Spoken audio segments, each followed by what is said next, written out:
abuelo materno de Juan Rulfo. Y la hacienda de la que vamos a hablar, la hacienda de Telcampana. También otra de las haciendas muy grandes, propiedad del general Jacinto Cortina, un diputado nativo de Sayula, Jalisco. El general, poco estaba ese señor ahí en la hacienda de Telcampana, siempre él, pues como era un militar, pues andaba en sus cuestiones de luchas sociales o lo que sea, ¿verdad? Bueno, para esto voy a empezar a hablar un poquito de la hacienda de las haciendas. Se dice que entre 1865 y 1900 hubo en el llano una veintena de haciendas. Siguiendo algunas de estas, el resultado de la fragmentación de las grandes propiedades, es decir, de esas tres grandes haciendas nace otra serie de pequeños latifundistas que le fueron vendiendo parte de sus extensiones, donde nacen las haciendas nosotros pronunciamos la Croix, la Croix, nacen las haciendas más allá abajo, el Platanar, Chachahuatlán, Tuzcacuesco, los Noixles, etcétera. Y luego, una de las haciendas más importantes vecinas de la hacienda de Telcampana, repito, es la hacienda del Jazmín. La hacienda del Jazmín fue propiedad de José María Manzano. José María Manzano tenía alrededor de entre 32,000 hectáreas y 40,000 hectáreas de extensión. Esto significa que desde la hacienda La Catarina, a las orillas de la laguna de Zapotlán el Grande, hasta más o menos a la Sierra de Manantlán, en la Sierra Madre Occidental, y que si le hubieran dado las otras 10,000 que tenía o pudo haber tenido posición en ellas, llegaba hasta Punta Pérula. Quiere decir que hasta el mar pudiera haber hecho él de su propiedad una playa, ¿verdad? Bueno, esta hacienda del Jazmín fue fundada por José María Manzano a mediados del siglo XIX. Llegó a tener una extensión superior, lo que le decía, entre 32,000 y 40,000 hectáreas, en donde se producía maíz, ganadería y explotación forestal. Sus linderos iban desde la hacienda de La Mesa, esta hacienda que está pegada más o menos a la hacienda de Salsipuedes. De la hacienda de Salsipuedes se extendía a Pango, se extendía a La Mesa, más acá a parte del Rancho Blanco, que antes era el rancho de los Benavides, y daba más o menos hasta la Sierra Madre Occidental por el lado del Paso Real, que fue la hacienda en el Paso Real del papá de Juan Rulfo, de Don Cheno. Esa hacienda muy grande que todavía hace unos 20 años como quedó así sin propietario, abandonado. Pues, lógicamente hay gente que en el medio sabe buscar propiedades abandonadas para llegar a hacer una prescripción positiva, y de esa manera las más de 6-7 mil hectáreas que estaban por ahí en la zona del Llano Grande, pegado al Río Grande, que es el río Armería, pues todo eso hace poco todavía sin dueño se lo apropiaron personas que no tiene caso nombrar porque herimos susceptibilidades. Luego la hacienda del Jazmín, sus administradores tenían toda la autoridad, por ejemplo, para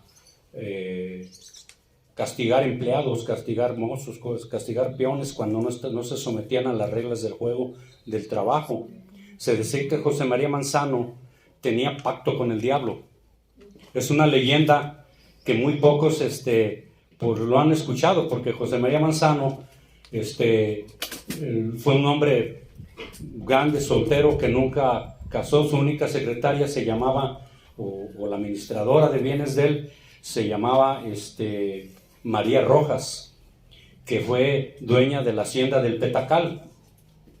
Esa hacienda también que pegaba ya al lado de Tonimán, Zapotitlán, Tuzcacuesco. Entonces esa hacienda se decía mucho del maltrato de los peones y de los trabajadores, y en esa hacienda tenían cepos, es decir, una especie de cuartos de castigo, donde estaban bañados de cal el piso, los metían a los mozos a pie descalzo y tenían un tipo de horca así de madera donde metían su cabeza y sus manos. Era pues muy cruel ese señor, que aunque era un hombre también visionario, porque fue el único de todos los hacendados de la región que le apostaba al agua. Él hizo más de unas 20 presas chicas y grandes en toda la región, pero no dejaba de ser un hombre cruel. Bueno, luego seguimos con la hacienda, que también era vecina de la hacienda de Telcampana. En el llano estaba la hacienda de Apulco, propiedad de don Carlos Vizcaíno, y luego de Vicente Vizcaíno, que vivió don Vicente en esta casa. Sí. Recuerdo bien, no sé si me acuerdo de él, ya un señor que salía con sus botas de pieza y sí, luego un bordón dándole por detrás a sus vacas bien educadas, porque de aquí del establo las pasaban enfrente para que ahí les daban su comida, sus alimentos, ¿cómo le nombran? La pastura, sí, ¿verdad? Entonces me recuerdo bien también de doña Josefina Vizcaíno y de doña Elvira, que al final estuvo ya viviendo aquí con ustedes, su mamá. Sí. Y bueno, la hacienda de Apulco tenía y casi igual de cantidad de ganado como la hacienda del Jazmín. Contrataba cantidad de medieros de la región. ¿Qué significaba? Que esta hacienda de don Carlos Vizcaíno no era un hombre caritativo. Él nunca explotó a sus empleados, a sus trabajadores, ni a sus mozos, ni a sus peones.